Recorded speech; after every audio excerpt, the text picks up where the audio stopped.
let's get this video over and done with. You're watching TOON Army TV. It's the match reaction video. Liverpool have won 3-1 at St James's Park on the final day.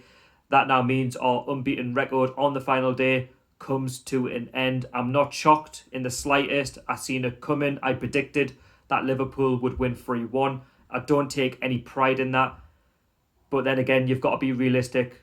The game is a dead rubber. It's normally a traditional fixture, but Liverpool have got nothing to play for. They're champions. They're just playing for extra points. They can't go over 100. And they don't have to play their strongest side, which Jurgen Klopp didn't from the very start. For us, we come into the game mid-table. We can't finish any lower than 14th place, but Crystal Palace drew with Tottenham 1-1. So it didn't matter about our result. Today we finished 13th place. And the only reason why we finished 13th place is because the teams below weren't good enough and we got safe, you would say, just before lockdown, or you could say Bournemouth. But anyway, the game itself, the better side won. Liverpool, yes, they weren't fantastic, but they don't have to be because they've got the quality to turn the screw. They've got the quality to unlock a defence. They can turn you inside and out, and that's exactly what they did in the second half. They punished us. Jurgen Klopp went into the game with, I would say, a second string side. It wasn't the strongest. I was kind of shocked, but at the same time wasn't looking at it because playing Firmino, Salah and Mane, the game would have been done in half an hour. It really would have been. Second half, that's when he turned the screw. And that's where we had to try and use that weakened side as an advantage to go on and try and cause an upset. The upset was on the cards after 24 seconds. We took the lead through Dwight Gale. Nobody was expecting us to take the lead. There was a foul in the build-up. Jonjo Shelvey, he gets the ball and he chips it over to Dwight Gale, who's onside, and he puts it beyond Alisson and he rolls it into the bottom right-hand corner. We're 1-0 up. I didn't get excited because there's still 89 minutes to go of the game. It's Liverpool. We know what they're like. We did the same at Anfield. We took the lead with Jetro Willems, but they carved us open, and they've done exactly the same thing this afternoon. And with us going ahead, that sort of kicked Liverpool into gear. Yes, we had some chances through Almiron and ASM, but you've got to be consistent throughout the whole game. We weren't. And Liverpool, they got their equaliser through Van Dijk. I'm disappointed with that goal because when the cross comes in, there's two covering defenders who are actually marking Van Dijk, but they're not marking him properly. They sort of collide into each other. And Van Dijk's got a free header, one of the best centre-backs in the league. And 9 times out of 10, he thrives off set pieces, headers, and they normally go in 9 times out of 10. But for me, that should have been defended better. It loops into the top corner. Dubravka's got absolutely no chance. He's relying on the defence, but where are they? Oh yeah, not concentrating. They're asleep. And Liverpool get that 1-1. And you're thinking after that, Liverpool are going to go on and win the game. I had no confidence in the lads to go on and maybe get that second goal because we do what we always do. We fall asleep, we give up, and that's exactly what we did. We had no game plan. We had something like, 25% possession. Liverpool had 70 plus. They had something like 4, 5, 6, 7 shots on target. We only had a couple. That just sums up Steve Bruce football. It sums up the season. Once we go ahead, and then the minute we think we're safe with a 1-0, it's never enough. Once the opposition get that equaliser, they go on and do something. And I'm not saying that because we had a 1-0 lead that we were going to go on and win the game. That's not what I'm saying. But if we've got a second goal, it would have killed off any momentum of Liverpool. Yes, they may have got a second goal to make it 2-2, maybe if it'd been like the second half or something like that. But they never would have won the game.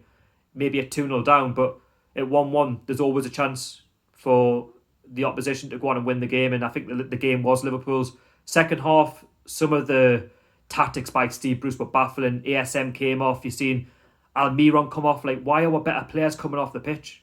I don't understand. You could put it down to tiredness, but if that's the case, where's Matty? You know, they say he's got a thigh injury or something like that, but that looks like a bollocks coming from the top. I wouldn't be surprised if it's to get that 400,000 compensation to allow Matty Longstaff to go where he wants as of tomorrow, which I wouldn't be surprised if he does.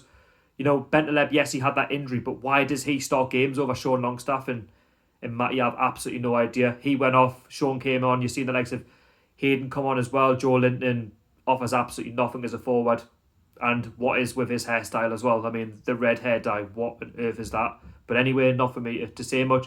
Liverpool get their Well, they get the lead, they go 2-1 up with Origi. Yes, it was a good finish, but Manquillo has to get closer. And also with that shot, Fernandes ducks out of it. Why is he doing that? Why are you ducking out of a challenge? Yes, it was a great strike by Origi, but it caught Dubravka out because he was expecting Fernandes to get some sort of contact on that ball with his head, and he ducks out of it. You can't afford to do that at this level, unfortunately. Otherwise, you will get caught out many times, and this is why we're in the position that we're in terms of mid-table. Yes, our defence gets praised for doing well, and yes, we've got injuries, and yes, Fernandes has played a lot of games where we've had nobody else to choose from, but listen, you should put yourself in the way. That defines the best centre-backs to the weak ones, and that's why Van Dijk is in your team every day of the week, because he does the dirty work. He does what he needs to do. He can get forward. He can also defend. He puts his body on the line. I'm not saying that Fernandes doesn't always do that, but I could say, in my opinion, that second goal could have been prevented. And once we went 2-1 down, that's it. It's how many goals Liverpool get. It just got worse for us when Jurgen Klopp, he played his cards correctly. He brought on the better players like Mane, like Salah, like Firmino, and you're thinking, right, the floodgates are going to open. Yes, we only conceded one goal after that through Mane on 89 minutes. Good finesse shot past Dubravka, but again, who is marking Sadio Mane? He's allowed a few touches, and it's a great finish, but we'll get praised for our good defending, but we'll switch off at key parts of the game. At 2-1, there's still a chance to get back into it despite not doing much. You're bringing on Andy Carroll. He doesn't often out in a game. And Liverpool win 3-1. They could have won it by more, and the better side won.